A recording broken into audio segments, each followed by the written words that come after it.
للجنة عدة أسماء، منها الجنة ودار السلام ودار المقامة ودار الحيوان وجنة عدن والفردوس، وكذلك المقام الأمين، وعددها كثير. للجنة درجات 100، ما بين كل درجة والأخرى كما بين السماء والأرض، وأعلاها منزلة هي الوسيلة، وهي منزلة نبينا محمد صلى الله عليه وسلم. وله من الأبواب 8، منها باب الريان للصائمين، وباب الصلاة، وباب الجهاد، وكذلك باب الصدقة. وتبلغ المسافة بين دفتي كل باب كما بين هج ومكة.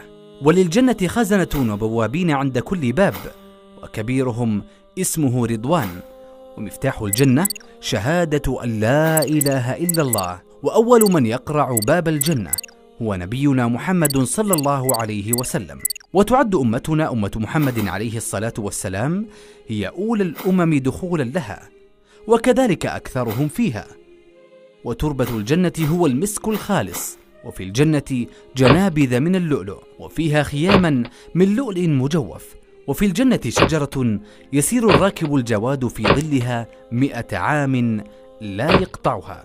وفي الجنة عيون وأنهار من ماء ولبن وعسل، وكذلك خمر. وأول ما يأكل أهل الجنة لحظة دخولهم الجنة هو زيادة كبد الحوت، ويأكلون ويشربون من الفواكه ولحم الطير مما يشتهون.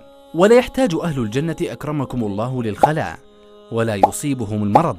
ولكل امرئ في الجنة زوجة، وأهل الجنة يتزاورون فيها، ولهم سوق يأتونه كل جمعة. وأعظم نعيم أهل الجنة هو رؤية ربهم كما يرون القمر، لا يتزاحمون في رؤيته.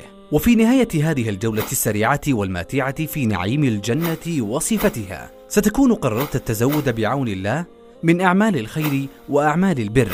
فقط نوصيك بأمرين: بإخلاص النية ومتابعة سنة الرسول عليه الصلاة والسلام، ولا تنسانا من دعائك.